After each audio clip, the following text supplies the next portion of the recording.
Hi everybody, this is Julie Evans from the OSU Extension Pike County office, and I want to welcome you to another year of participation in the Pike County 4-H program. Now, most of you completed online enrollment last year in the Ohio 4-H online program, and this is who this video is meant for. It's meant for those of you who participated last year, who enrolled through 4-H online. We're going to be doing that again this year. It's going to be mandatory that everyone enroll in 4-H through 4-H online. And if you did this last year, you're going to notice that there's a little bit of a change here. You're going to notice that it looks a little bit differently. And while 4-H online is, for the most part, the same, it's a little bit different too. So what we want to do is provide you some helpful tips on working through the website. I think you're going to find it's pretty simple. So this video, like I said, is for those of you who enrolled last year in 4-H online. So we want to walk you through these steps. If you notice up at the top, here is your website that you would need to sign into. And really, if you just type in that address, v2.4honline.com, it'll take you to the website that you need. So the first thing that you're going to do is you're going to be entering your email. And what's important here is that you use the email that you provided to us last year. Now, I want to caution you on something. If you have lost that email or you forgot what email address you used, don't guess. Don't put a new one in there. We have to have you use the one from last year. So what you need to do is, if you've forgotten your email, is I want you to call the office at 740-289-4837, and I can look up the email address that you used, and I can help you with that. So please do not, I repeat, do not use any type of different email address at all. We need to use the same one from last year. If you want to change it, you can do that, but you can do that after you've logged in with last year's email address. So thank you to Trish Welch, one of our 4-H volunteers. She is going to allow me to use her family login to walk you through this process. And so she gave me her, thank you for trusting me, she gave me her password. Now, here's the deal. If you know your email address, but perhaps you've forgotten your password, that's fine. You would come down here and just select Reset Password, and they would send you instructions on how to reset your password to the address that you have provided. So with that said, I've logged in with Trisha's email address. She gave me a password, and we're going to go ahead and hit sign in. All right, so as you can see, what we have here is the Welch family homepage. And their basic information is listed at the top, and that includes their email address that was used for login, their home address, phone number, their primary phone number that they have on file, and of course Pike County, because this is a Pike County enrollment. And so if the Welch family would like to add a member, for example, if there's another adult in the family that would like to volunteer, or perhaps another child that's in their household that they would like to add, then all they would have to do is hit the add member button right here. But we're not interested in doing that. As a matter of fact, I had kind of already started the enrollment process for Riley earlier. So what we're going to do is the Enroll Now command was listed here. I'm going to go ahead and hit Continue Enrollment, however. So what you're going to do is you're going to get a question that pops up actually before this that asks if you want to enroll basically in the 4-H program, and says, you know, get ready, we're getting started here. So the first thing that we have here is the clubs that you need to choose, or the club you need to choose to be in. And most of you know what club you've been in the past. But however, you know, sometimes people know the name of the adult leader, but they don't necessarily remember the name of the club. And that's okay. Give us a call at the office, 740-289-4837, or contact your club leader and they can give you the name of that club. So you're going to hit Select Club, and you're going to hit Volunteer Type. Now, You don't have to hit this, but and this is not required, but let's say that you are a youth and perhaps you serve as one of these leaders in your club. Perhaps Riley this year is going to be the president of the club. I'm not sure. You could always come back and add this later, but you can choose what type of youth volunteer you are here. Again, not required, but it's there. So I know that Riley is in the club that her mom leads in All About 4-H Gang. So I'm going to hit add. And there we have it. We have this listed right here under clubs. Her primary club is the All About 4-H Gang. So I don't know about you, but as I look at this, let's pretend I was looking at this and I look and I accidentally hit the wrong club here. Let's pretend that Riley wasn't in All About 4-H, but she was in a different club. All you have to do is select this garbage can icon, hit that, and then come back down here and hit select units. Again, you could choose your volunteer type here. If you are a club officer in any way, you could choose that, but you don't have to. And then you could scroll down and choose whatever club you are choosing to join this year. Just a quick reminder, always make sure that your advisor knows that you're wanting to stay in the club that perhaps you were in last year, or that you're interested in joining a different club. So don't just ever choose a club and then let the leader know later. It's always best to keep that open communication going there with your club leader. So I'm going to go back though and choose All About 4-H Gang because I know that is the correct club. If you choose to be in more than one club, which very few youth do that, but you could always hit select units and add a second club again here if you like, but we're not going to do that with Riley. So you have your club chosen, then hit the next button. So now it's time to select our projects, and it's very simple. Just hit the button that says select projects right here. And so what you will see is Riley's unit is what they're calling a club now. That's a change in term. So don't let that phrase throw you off. They're calling clubs units. We'll probably still call them clubs most of the time. But the verbiage in 4-H Online is a unit, so don't let that throw you off. But what you can do here is literally scroll through this list, and any possible project that you're interested in is going to be listed here. Now, each family this year was supposed to be mailed, and hopefully you'll get it sometime soon if you haven't gotten it already, a family guide which lists every possible project along with descriptions. And so you can read more about each of these projects in your family guide. Those are also available online. If you visit our website, pike.osu.edu, and go to the 4-H page of our website, you can actually see an online version of the family guide if you'd like to take a look at that. Most children have a pretty good idea of what they would like to take, but let's say, for example, you're interested in cooking or nutrition. Perhaps you just type in a word like cooking and it will give you some ideas there of some things you could take.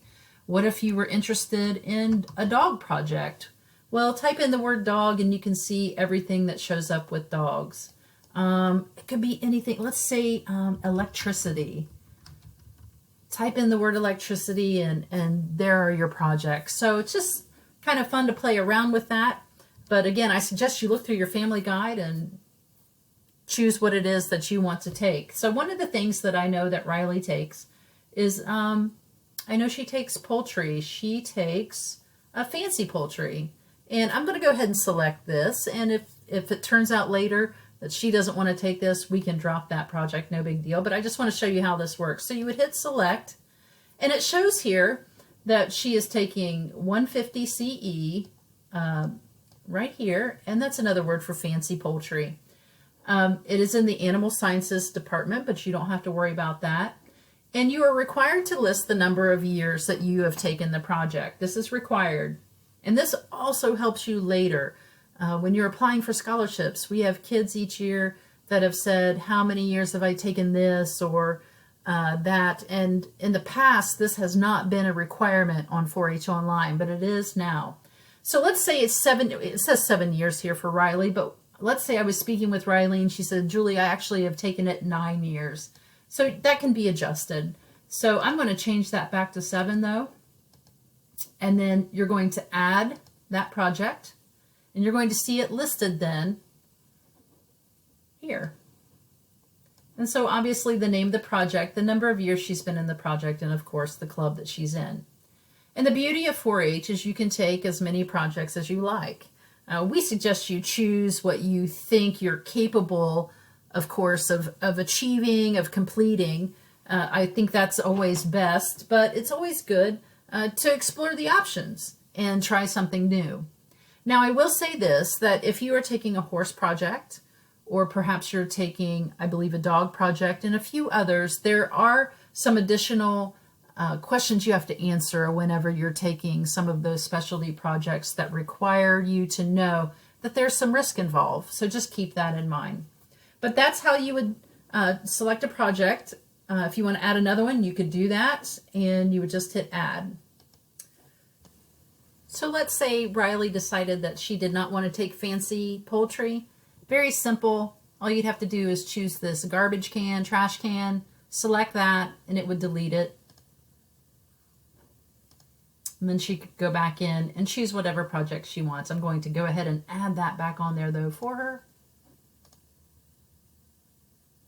And then hit next.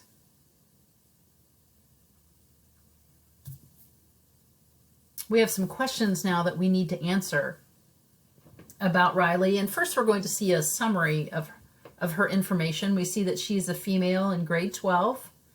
There's some things that I already filled out for her, but notice that the residence is required. I want to make mention of something real quick. If you live in Pike County, if you live anywhere in Pike County, you only have one of two options. You either live on a farm, or you live in a town under 10,000 like Beaver, Piketon, Waverly, Latham, or you live out in the country, okay? Some people live in the country and they don't have a farm, but these are the only two options that you have. So be sure to select where you live. You choose whether or not you're Hispanic or not Hispanic, or you could choose not to state. And also under race, race is required, and keep this in mind, that you could choose more than one race here, if applicable. If you choose to, you can also select prefer not to state. Next, you see that there's some emergency contact information. So I just entered my name here, but it could be anyone. You know, a lot of times people list their parent as an emergency contact, and that's fine. I always think it's best to include perhaps a grandma or a grandpa or a family friend, or perhaps an aunt or an uncle, someone that is close to the family, but not necessarily the parent. But it's your choice, so make sure that you include their name, their relationship. Are they a friend of the family? Are they a grandparent? Are they an aunt or an uncle or a cousin? Or just make sure you list how they are related to the member, and of course include a phone number. You can list a second emergency contact if you like, but it's not required. And then here we have Riley's parent and guardian information. This transferred over from the enrollment information from last year. If anything needs to change here, it can be adjusted. Perhaps a phone number needs changed, or perhaps you want to list a different parent or guardian here. You are able to do that. This is totally able to be edited. Name of her second parent here. You could list a second family if you desire. And then school. So a couple things that I want to mention about the school issue here. Pretty straightforward. Just select this button here, and then you have a drop down of a couple of choices. For example, the school county that you attend, was most of you, I'd say over 90% of you, if not closer to 99% of you, attend school in Pike County, so you would choose Pike. Waverly City is where Riley attends school, and I know she attends Waverly High School. Now, I want to say something to all of you kids and families that are living in the Eastern Local School District. For whatever reason, there's a glitch. I'm not sure why there's a glitch. I have notified the state office many times about changing this, but let's pretend Riley lived and attended schools in the Eastern Local School District. So here's what I want you to do, okay? I want you under school district to choose Pike County Private Schools. I know that Eastern Local School District is not a private school district. I know that, but they've put it under private schools, and I cannot change that. So make sure you select Pike County Private Schools, and here you will see the different schools of Eastern Local School District. So I don't know why that is. I am apologizing for something I don't have control over, but just don't be nervous or upset about that. We'll just let it go as it is. So I'm going to change this back there real quick. Let me change this for Riley. She attends Waverly High School. You have to make sure that you list if anyone is serving in the military from your family. And if they are serving in the military, you would choose here. It could be a family member, it could be a parent or a sibling. I know no one from Riley's family is serving. If you were to choose, for example, I have a parent who retired from the military, you would have to list the branch of service and their branch component. But again, I know Riley has no one serving in the military, and that's grayed out, so she doesn't have to worry about that. If you happen to live in a different county than Pike County, you would list that here. And you would also want to list any health considerations or allergies here. This is really important. Let's say that you're at the fair, or perhaps you're at a camp, or perhaps you're attending a QA, and you have some type of health issue. We need to be able to know what that is. And this is one way that we can access this. So if you have any health considerations, I would list them here. It's just very helpful, and it helps us be prepared. If you would like to, you could list your t-shirt size. That's not required, but you can do that. If you are a member of FFA, in addition to being in 4-H, this would be our high school kids, our high school youth. You can select that. And if you'd like to add a picture of yourself, you're welcome to do that as well. So then we hit next. And so here we have some important consents. And I have already accessed this page. So prior to getting to this page, there would have been a little splash page that said, these are consents we're about ready to show you. Make sure you read them carefully. And this is what we have. So the first one is about information sharing and acknowledgement. Notice that this is required that we include the member name and guardian name. Select the button if you understand what they're talking about right here. The 4-H Code of Conduct, which is very important, and we abide by this very strictly. And make sure that you and the parent, you as a parent, or the child and the parent read this together and they understand. So the member name and the parent name are both required. Then you have to select this button saying that you affirm and understand that you have to follow those guidelines. Informed consent, saying that there are some risks when you join 4-H, and that you're not going to hold any of the volunteers, members of our office, and so on, responsible if anything were to happen. So make sure that you read this carefully, so the child and the parent both are understanding what that says. So you would list the member name, the parent name, and select that you affirm and understand that.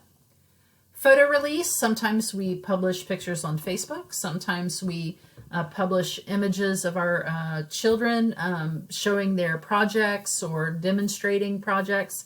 We show those in brochures and the like, and we want to know if we have your permission to do that. So read this, and you can release our office to do that, or Ohio State University. Be sure to write the child's name again and the parent's name, and you have one of two choices. If you select the first one, you're saying, hey, I understand Riley's picture might be taken in the horse arena, and you would like to use their picture for something, and that's fine. Or you could say, I don't want you using any images, likenesses, or pictures of my child, and that's fine. I know that we have foster children, for example, who are in 4-H, and privacy is required. They're not allowed to have their image or their picture on any type of social media or publication. So it's what your family is comfortable with. So you have to choose one of those two, and then select next.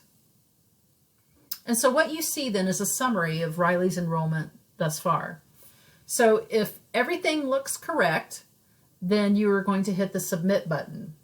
Riley, if she wanted to add a different project, if she wanted to add a different project, she would have to hit the back button and go back to that page, and she could go ahead then and add the projects there. But otherwise, if everything looks correct, all about 4-H gang, the projects are correct, and you hit the submit button. And so there you have it. We're back at our home family page, if you will. And as you can see, we have Riley's name here, her date of birth, and it states here that her membership is awaiting review. And what will happen is that enrollment is sent to the Pike County 4-H online managers. That would be myself, Will Hammond, and Tammy Jones. And we can review your enrollment, and then we will approve it. And once it's approved, it will state that it is approved here. Now, as you can also see, Trish, who is a volunteer, is listed, and it says enroll now. And keep this in mind, club leaders, advisors, volunteers, you need to enroll into 4-H too. And so be sure to hit enroll now. And I'm not going to walk through the whole process with Trish's enrollment, but it's very similar to Riley's. And I think if you could do Riley's, you could do a volunteer one too. Make sure, though, that this is only for volunteers that are university approved, that you've gone through all the proper steps to be an approved volunteer for Pike County 4-H. This isn't just for parents to put down saying you'd like to help out. It doesn't work that way. You have to go through a process. And if you're interested in that, call us. We'd be glad to help you become a 4-H volunteer. Again, if they would like to add a member, if the Welch family would like to add a member, whether it's a youth or volunteer, they could select this button. And then one other thing that I want to mention, and there's so much more that we could explore here, but I just want to hit the basics. Every year we have families that have perhaps moved, or you've gotten a new phone number, and you need to make adjustments to that. So if that's the case, just come over to the left and select family. And here you can see their information. And it has the Welch family email and such listed here. If anything needs to be adjusted, just select the edit button. And they could go in here and adjust anything that they wanted to. Now notice something. This is the email that I used to log in with that Tricia Welch gave me. But if she wanted to use a different email for a login, this is where you would make that change. So just keep that in mind. I'm going to hit cancel here so you could adjust that. Perhaps your family has moved to a new home, a new location. You would hit edit here and you could adjust the address there and adjust all the information. And that's pretty much it as far as family goes. So I just wanted you to be aware of that. So if we go back to member list, again, here we are at the Welch family page, and that's pretty much it. So if you have any questions, again, don't hesitate to reach out, 740-289-4837. You can also reach me via email, Evans, EVANS.1243 @osu.edu. I'd be glad to help you with any questions that you have. It is a new program, and there's still a little bit of a learning curve for all of us 4-H staff, if you will, who are trying to get used to it, but we'll figure it out. We can figure it out together. And then the last thing that I'm going to have the Welch family do here is sign out. And there we go. Again, don't hesitate to reach out. We're excited about this year. Branch out. Try something new this year, guys. Try something you've never done before. That's what 4-H is all about. It's about learning by doing. And I just want to encourage you, you know, we can do hard things. We can do new things. We can do exciting things. We can do different things. So get out there and try something new. But I also want to remind you to stay safe. You know, with COVID-19 out there, we have restrictions in place, and club leaders are aware of those. But more importantly, we want our families, we want our 4-H families to stay safe and to be healthy. So keep that in mind as we move forward through this 4-H year. And again, as I said earlier, we'll work through it together. Thanks.